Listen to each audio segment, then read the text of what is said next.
What if I told you the best leaders don't always sit at the top? In fact, some of the most successful leaders put their team's needs above their own. Simon Sinek's book Leaders Eat Last reveals this powerful truth. Great leaders are not those who demand respect, but those who earn it by serving others. Here's a shocking fact: 75% of employees don't feel engaged in their work.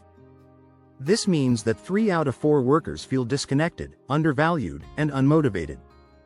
But what if the solution to this problem was in the hands of the leaders themselves? Leaders who focus on their teams, who create trust, and who prioritize their people's well-being are the ones who build strong, successful organizations. In this article, we're diving into the strategies that make leaders truly effective, according to Leaders Eat Last.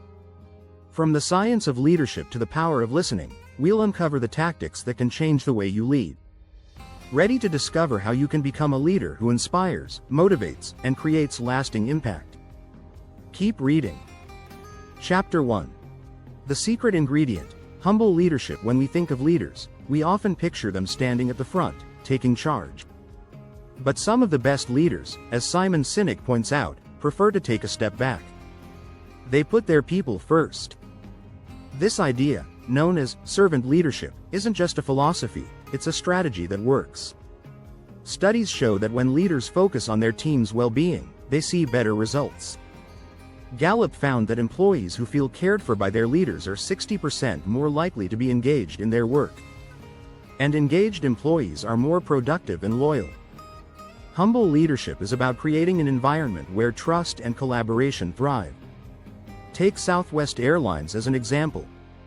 Herb Kelleher, the airline's former CEO, was known for spending time with employees and prioritizing their happiness. This approach helped Southwest become one of the most successful airlines with high employee satisfaction scores.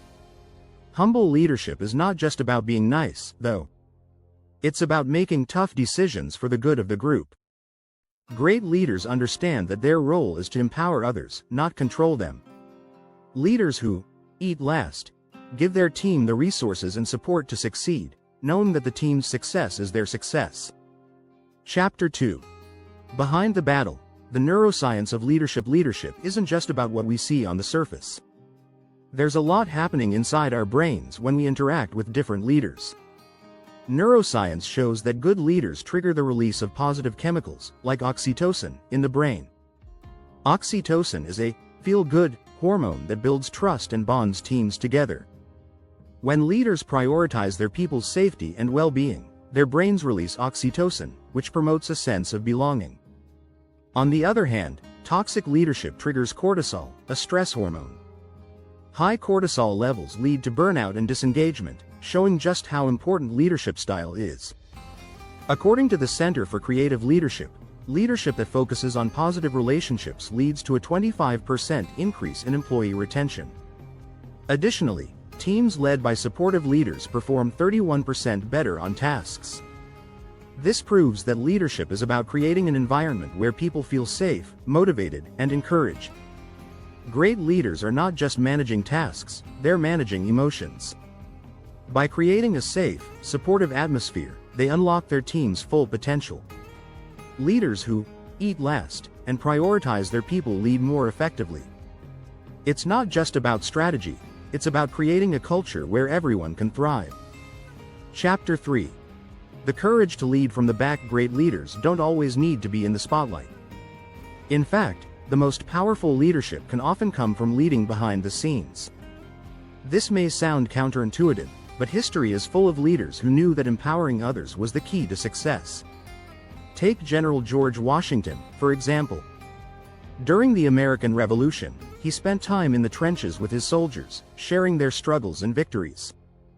Washington led by example, and his leadership inspired loyalty, which ultimately helped win the war. In the business world, Satya Nadella, the CEO of Microsoft, transformed the company by focusing on empathy and inclusivity. He shifted the culture from one of competition to collaboration, which led to a 500% increase in Microsoft's stock price since he became CEO. Nadella didn't push for personal recognition, instead, he focused on his team's success. Leading from behind requires vulnerability and trust. Great leaders have the confidence to step back and let others shine. By trusting their team and supporting them, they create an environment where people are empowered to take risks, innovate, and succeed. Leaders who step back also know the power of communication. By sharing the vision and guiding the way, leaders allow their teams to move forward with confidence. Leading from behind isn't about control, it's about creating a sense of ownership and collaboration among the team.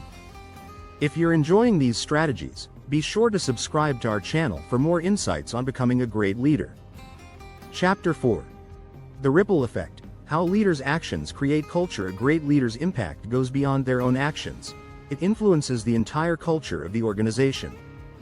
In Leaders Eat Last, Simon Sinek introduces the concept of the circle of safety. Leaders who create a safe environment for their teams allow trust and collaboration to thrive. Studies show that companies with a strong culture perform better.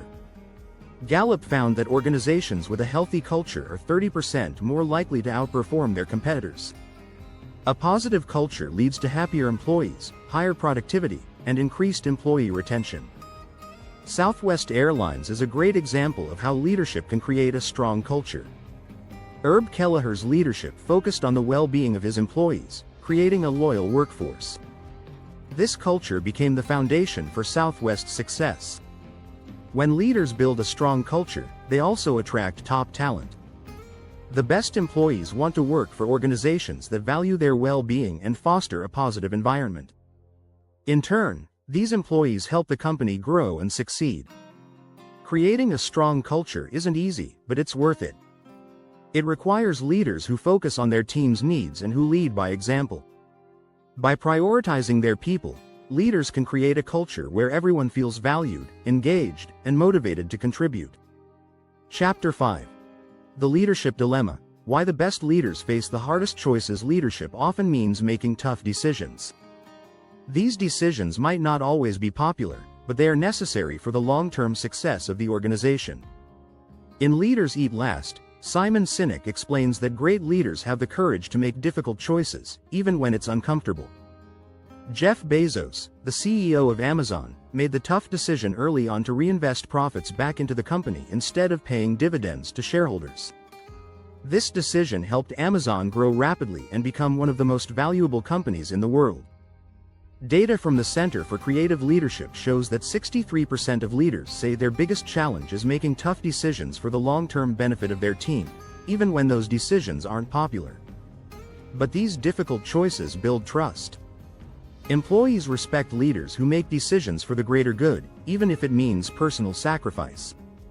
Making hard choices also requires emotional intelligence. Leaders must understand how their decisions will affect their team and be prepared to support them through the change. It's a balancing act between doing what's right and maintaining team morale. Leaders who make the right decisions, even when it's tough, are the ones who create lasting change. They build trust and credibility, and they ultimately lead their team to success. Chapter 6. Leading with Legacy. How Leaders Eat Last builds a lasting impact. The true power of leadership lies in legacy. Great leaders don't just think about short-term gains, they focus on creating lasting impact for future generations.